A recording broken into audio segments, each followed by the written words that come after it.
Shalom Bapak Ibu Saudara yang dikasihi Tuhan. Selamat tahun baru saya ucapkan kepada Bapak Ibu Saudara semua dimanapun Bapak Ibu Saudara berada.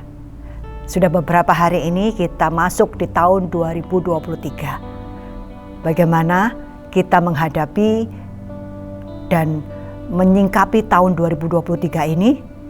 Apakah ada kekhawatiran atau ketakutan dalam diri kita? Bagaimana kehidupan kita di tahun 2023 ini? Memang semuanya masih penuh misteri. Kita punya banyak rencana-rencana di tahun 2023 ini. Tetapi ke depannya kita tidak tahu apa yang akan terjadi. Tetapi apapun yang akan terjadi, kita percaya bahwa Allah tetap menggenapi janjinya. Dia berserta dengan kita. Ketika Allah memanggil Musa untuk memimpin bangsa Israel keluar dari perbudakan Mesir, ada janji-janji Tuhan dinyatakan kepada Musa. Di dalam Keluaran pasal 3 ayat 7 dan 8 saya akan membaca. Dan Tuhan berfirman, "Aku telah memperhatikan dengan sungguh kesengsaraan umatku di tanah Mesir. Dan aku telah mendengar seruan mereka yang disebabkan oleh pengerah-pengerah mereka. Ya, aku mengetahui penderitaan mereka. Sebab itu, aku telah turun untuk melepaskan mereka dari tangan orang Mesir dan menuntun mereka keluar dari negeri itu ke suatu negeri yang baik dan luas, suatu negeri yang berlimpah-limpah susu dan madunya, ke tempat orang Kanaan, orang Het, orang Amori, orang Feris, orang Hewi, dan orang Yebus." Jadi ketika bangsa Israel belum keluar dari Mesir, Allah sudah punya rencana terlebih dahulu untuk mereka. Yaitu satu tempat yang lebih indah, satu tempat yang lebih menjanjikan daripada keadaan mereka di Mesir. Di ayat tadi kita baca disebutkan bahwa Tuhan menyiapkan satu negeri yang baik dan luas. Suatu negeri yang berlimpah-limpah susu dan madunya. Dengan kata lain, negeri yang akan dipersiapkan Tuhan itu bagi orang Israel ada suatu negeri yang bagus, yang makmur. Berbeda sekali dengan keadaan mereka ketika mereka ada di Mesir. Itu janji Tuhan yang Tuhan nyatakan kepada Musa.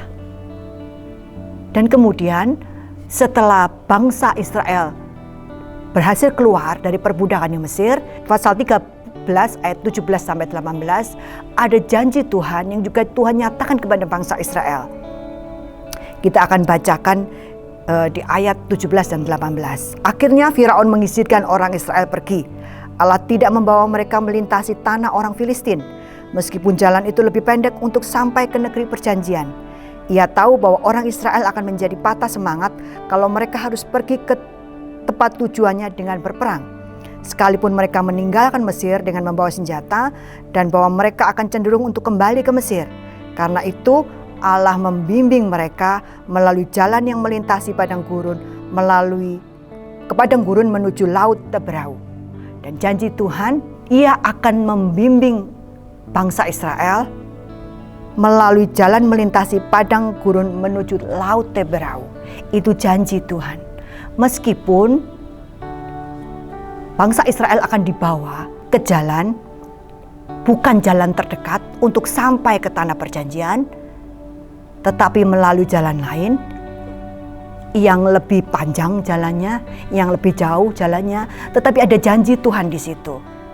Di dalam terjemahan firman Allah yang hidup dikatakan Allah akan membimbing mereka. Di dalam terjemahan baru dikatakan Allah menuntun mereka. Itu janji Allah buat mereka. Tetapi ketika mereka ada di padang gurun dan keadaannya belum seperti yang dijanjikan, apakah kesetiaan Allah tidak ada di situ? Apakah Allah tidak memenuhi janjinya? Apakah Allah meninggalkan mereka ketika keadaan mereka tidak baik di padang gurun? Janji Tuhan tetap ditepati. Ketika mereka ada di padang gurun, meskipun perjalanan itu sulit, meskipun perjalanan itu melewati medan yang tidak mudah, meskipun banyak kekurangan di dalam perjalanan itu, tetapi kesetiaan Tuhan tidak meninggalkan mereka. Allah menyediakan makan di padang gurun melalui mana dan kemudian mengirimkan burung puyuh. Dan kemudian Allah juga menyediakan minum untuk mereka. Ada batu yang dibelah, kemudian keluar air. Tidak hanya itu saja, Allah juga menyediakan tiang awan dan tiang api untuk melindungi mereka, sehingga mereka tidak kemanasan pada waktu siang, dan kemudian mereka tidak kedinginan pada waktu malam. Bukan hanya itu saja, kasih setia Tuhan ditunjukkan dengan pengampunan-pengampunan yang diberikan kepada bangsa Israel. Meskipun mereka memberontak, meskipun mereka marah dengan keadaan yang mereka hadapi, tetapi Allah selalu beserta dengan mereka. Allah tetap menuntun mereka. Allah tidak meninggalkan mereka. Bukan hanya itu saja. Di dalam Nehemia pasal 9 ayat 21 dikatakan begini. 40 tahun lamanya engkau memberikan mereka makan di padang gurun. Mereka tidak kekurangan, pakaian mereka tidak rusak, dan kaki mereka tidak bengkak. Bukankah itu suatu keajaiban?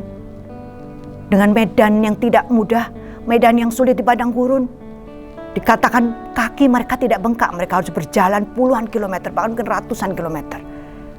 40 tahun lamanya. Dan pakaian mereka juga tidak rusak. Bukankah itu satu keajaiban? Pemeliharaan Tuhan atas mereka. Mereka diberi makan, mereka disediakan minum di padang gurun. Tempat yang mungkin tidak banyak airnya, tidak banyak sumber airnya, tetapi Allah menyediakan buat mereka. Tidak hanya 1-2 orang, dengan begitu banyak orang, Allah memelihara kehidupan mereka. Bukankah tetap ada kesetiaan Allah ketika mereka menghadapi padang gurun? Janji Tuhan untuk menuntun mereka, janji Tuhan untuk memimpin mereka, tetap Allah genapi. Meskipun yang sampai di tanah perjanjian, tidak bisa semua umat Israel yang keluar dari Mesir bisa masuk ke padang gurun, ke tanah perjanjian itu.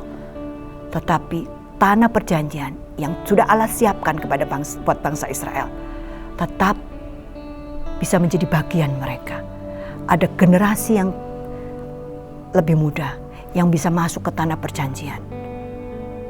Allah menepati janjinya. Meskipun melewati masa yang sulit, meskipun melewati keadaan yang sulit, melewati padang gurun, janji Tuhan, kesetiaan Tuhan tidak pernah berubah. Demikian juga buat hidup kita. Meskipun itu menjadi misteri, meskipun kita tidak tahu bagaimana kita bisa menjalani hari-hari ke depan, tetapi tetap pegang janji Tuhan.